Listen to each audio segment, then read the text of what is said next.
Good morning. I am your teacher for today's lesson. My name is Pamela C. Jesus, but you can call me Teacher Pam.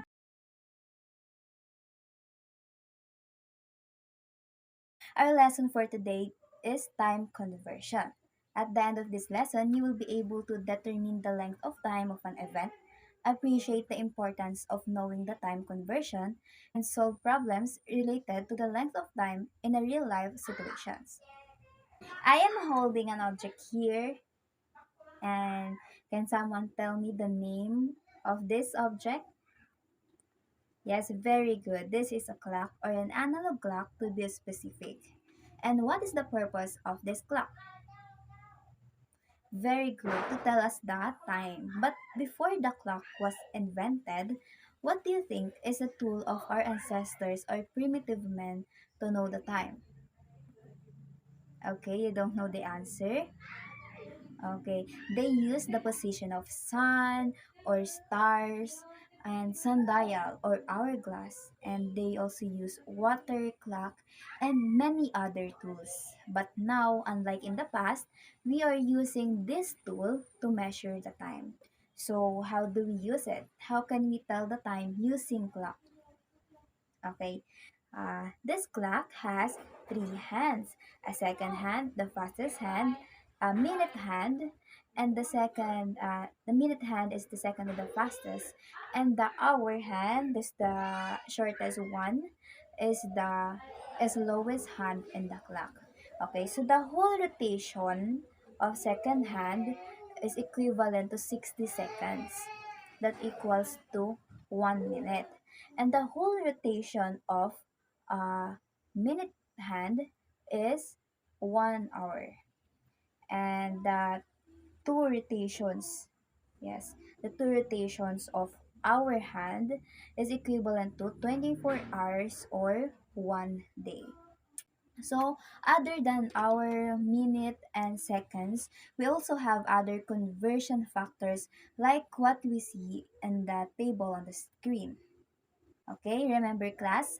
Second, minute, hour, day is a unit standard of time. So, as you can see on the table, here on this side is the list of big unit of time, and here on the other side are the equivalent of a smaller unit. Okay, so 1 minute is equal to 60 seconds. 1 hour is equal to 60 minutes. 1 day is equal to 24 hours. 1 week is equals to 7 days. 1 month is equal to 30 days. 1 year is equal to 12 months. 1 year is also equal to 365 days or 366 days if it's leap year. Okay. In converting big unit into smaller unit, we need to use the operation of multiplication. We need to multiply the conversion factor of each given unit. Okay, we have an example here. The first example is 3 minutes are equals to 180. But how did we know that it is 180 seconds? Okay, we multiply 3 minutes to 60 seconds because the unit here is minutes, so we need to look for a conversion factor of a minute which equals to 60 seconds and then multiply it to 3 minutes. That makes it 180 seconds. Okay, a second example is 2 hours is equals to 120 minutes. Okay, how many minutes in an hour?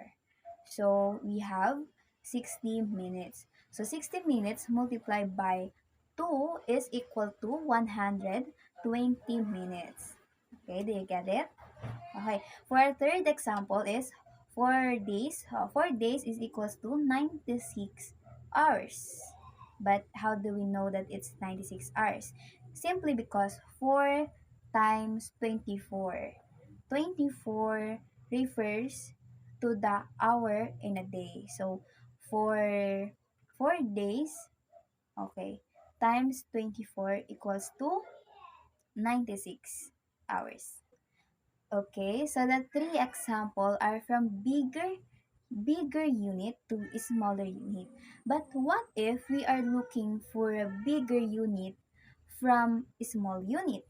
Unlike earlier, the operation that we will be using now is division. For example, 120 seconds is equals to 2 minutes. So 120 seconds is smaller, and the 2 minutes is much bigger unit. So how do we know that 120 seconds is equals to 2 minutes? Okay, because 120 uh, seconds divide by 60 minutes. So 120 divided 60 is equal to 2. Therefore, the answer is 2 minutes. Okay, the second example is 240 minutes is equals to 4 hours. So the 240 minutes is, we should divide it by the number of minute in an hour.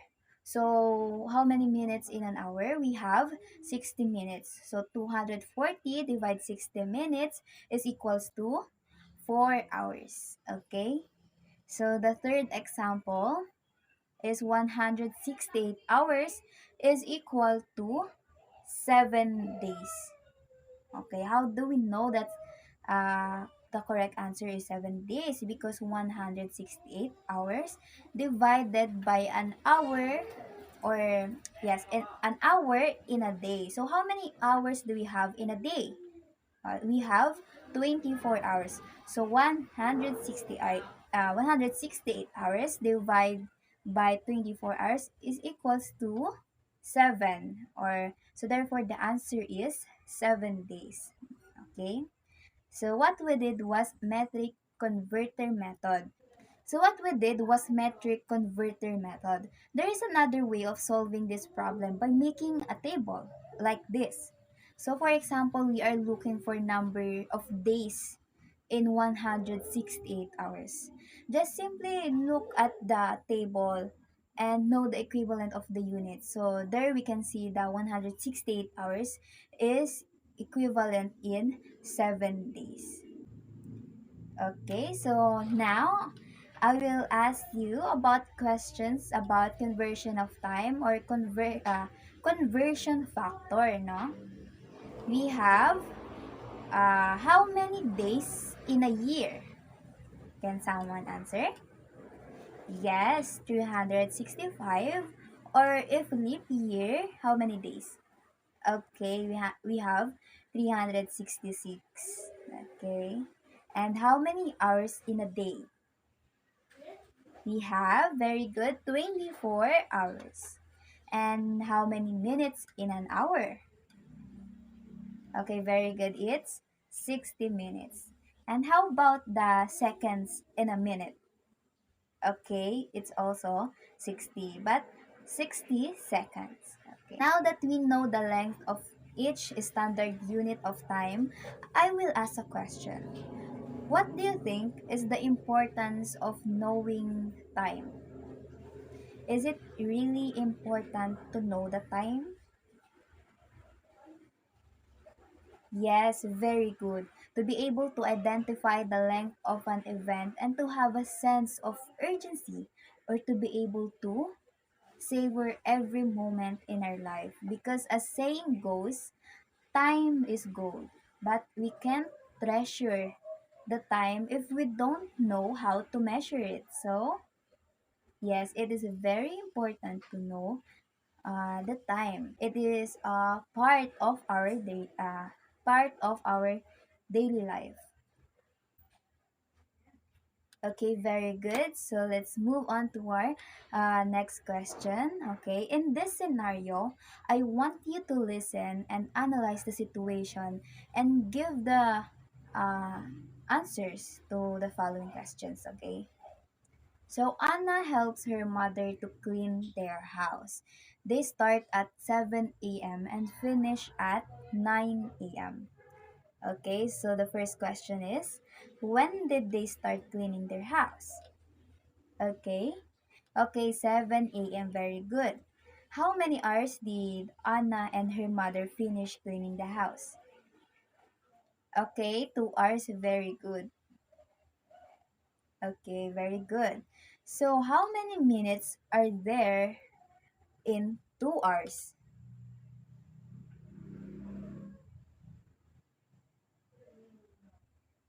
Okay, we have 120 minutes. Very good, that's correct.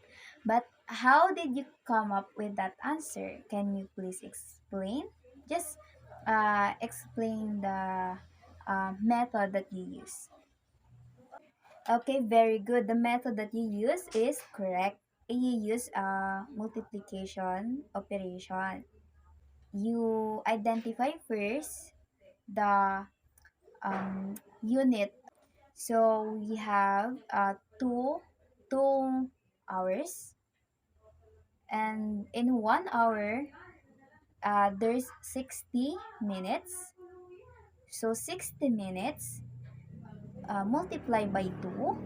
So 60 times 2 is equals to 120. Therefore, we have 120 minutes in 2 hours. Okay, very good. So that's it. We learned about the time conversion and the importance of knowing the time. So if you don't have any questions or clarifications about our discussions, then we can now start doing our activity. And that's it for today. Thank you for listening to our discussion and actively participating. Bye and see you again.